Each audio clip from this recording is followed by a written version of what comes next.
국민의힘에서는 단일화를 둘러싸고 이렇게 극한의 갈등이 벌어지고 있는 가운데 파기환송심이 대선 이후로 미뤄진 이재명 후보, 그야말로 사법 리스크를 툴툴 털어버린 것과 마찬가지다라는 평가가 나오고 있습니다. 그러면서 민주당은 지금 대선을 향해서 똘똘 뭉치고 있는 상황입니다. 저희 채널A가 취재한 내용에 따르면요, 최근 민주당에서 바닥 민심을 최대한 끌어올리기 위한 총력에 나섰다라고 확인이 됐습니다. 민주당 170명 현역 의원들에게 당이 지시사항을 내렸습니다.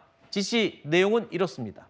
대선 전까지 의원 1명당 하루에 30통에서 50통, 그래서 대선 기간을 다 합치면 의원 1명당 1000명 내외의 전화통화를 돌려라라고 당부를 했다는 겁니다.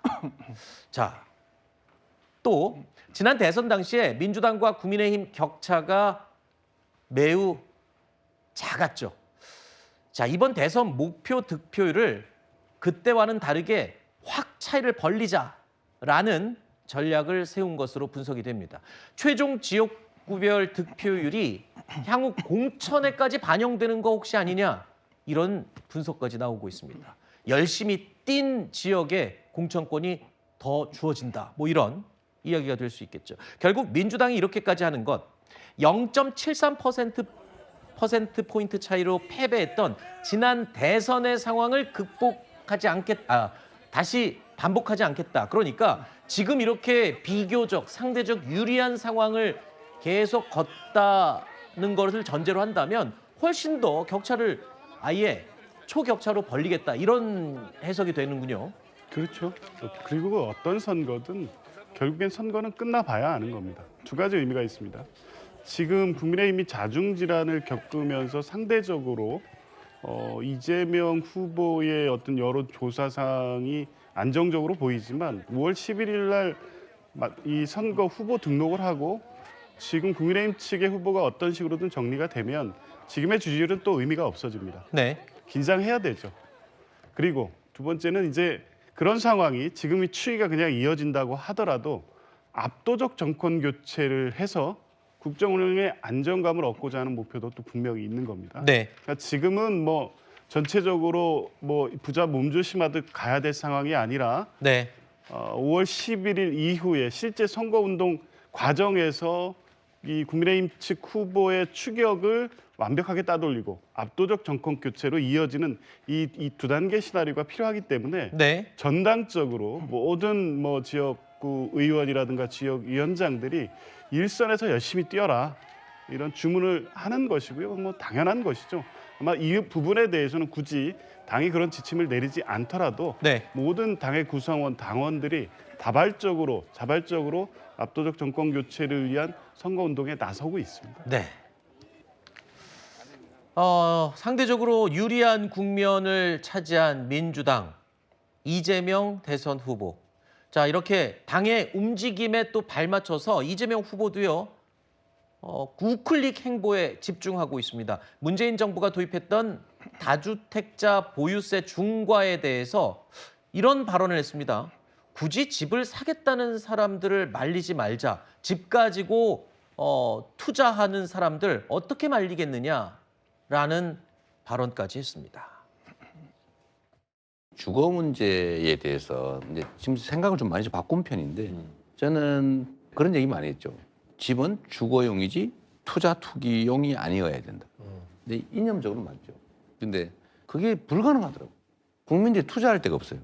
지금까지 부동산은 또 불패 신화를 이어왔기 때문에 연끌 투기, 매입까지 했을 정도로 모두가 내 부동산에 매달려왔으니까 자본시장을 정상화해야 됩니다. 국민들의 투자 기회를 부동산 말고 다른 기회를 만들어줘야 된다. 굳이 집을 사겠다는 사람들에 대해서는 그거 말리지 말자.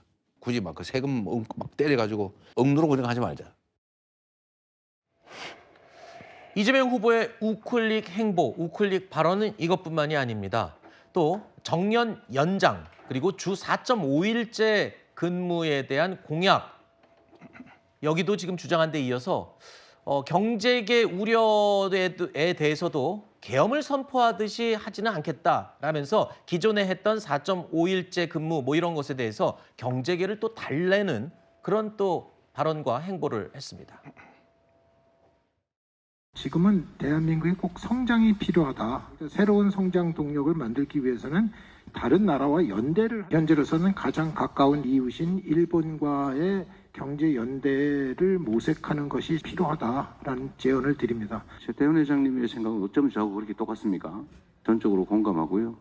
청년 고용 악화에 따른 세대 갈등까지 심화시킬 것입니다.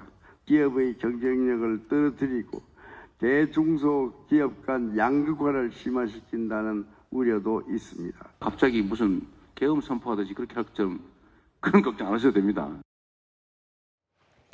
자, 그야말로 이재명 후보는요, 전방위적으로 우클릭 행보를 강화하고 있습니다. 자, 결국에는 중도층을 넘어서서 이제는 보수층의 마음까지 얻겠다, 이런 전략으로 분석이 됩니다. 마음을 얻길 바랍니다. 근데 그렇게 선거 전략적인 차원에서의 우클릭 이런 표현은 적절하지 않은 것 같고요. 네. 저는 민주당이 진화하고 있다라고 봐주시면 좋을 것 같습니다. 뭐냐면은 참여정부 때는 진보 개혁 정책들을 속도감 있게 압도적으로 밀어붙이지 못했기 때문에 뭔가 민심의 심판을 받았다라는 평가들이 많았습니다. 그렇기 때문에 문재인 정부 때는 뭔가 민주정부, 그 진보 진영에서 추진해왔던 개혁 과제들을 좀 다수의 힘으로 속도감 있게 밀어붙이자라는 생각이 강했었거든요. 그런데 문재인 정부 말기에는 보면은 뭔가 그런 정책 추진들이 기대했던 성과를 거뒀던 것도 있습니다만 부동산 정책이라든지 이런 부분에서 반작용이 나왔던 것도 분명히 있거든요. 그렇기 때문에 이 차기 민주정부를 준비하는 민주당 입장에서는 그렇다면 문재인 정부 때 실패했던 부분들은 무엇인가? 계속해서 진보정책 노선을 고집할 것이 아니라 그때 뭔가 부작용이 나타났고 민심의 심판을 받았던 부분이 있다면 그런 것들을 실용적으로 고쳐가자. 우리가 정통적인 가치도 있지만은 국민들의 민심에 맞춰서 당도 발전해야 되는 것 아니냐는 목소리가 있기 때문에 그런 차원에서 이재명 후보가 민주당의 정책도 우클릭, 중도, 보수에서 이야기하는 것도 받아들일 준비가 되어 있다라는 표시를 하는 것이기 때문에 네. 뭔가 선거 전략적으로 중도 보수 우클릭한다기보다는 민주당의 이 과거 정부의 행태들을 보면서 진화하고 있다라고 봐주시면 좋을 것 같습니다. 대선 전략이 아니다, 민주당이 진화한 거다, 이렇게 지금 평가를 해주셨습니다만 대선을 앞두고 제일 이번에 지금 관심을 끄는 게 움직이지 않는 그 중도층 마음이 흔들리겠느냐.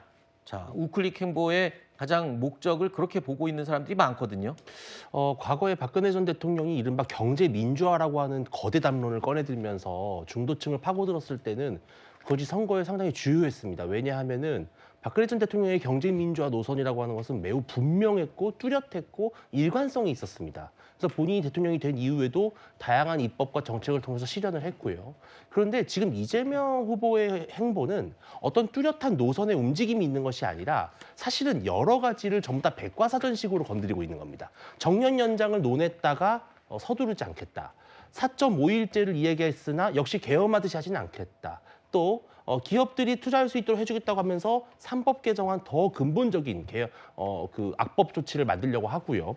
이런 여러 가지 문제에 있어서 지금 이재명 후보의 모습은 본인이 갖고 있는 철학을 어느 정도 수정해서 뚜렷한 어떤 정책을 보여주는 것이 아니라 좌로 우로 계속 왔다 갔다 이거거든요. 그러면 중도층은 도대체 뭘 하겠다는 건지 알 수가 없기 때문에 오히려 이재명 후보에 대해서 불신이 강해질 수가 있습니다. 또 네.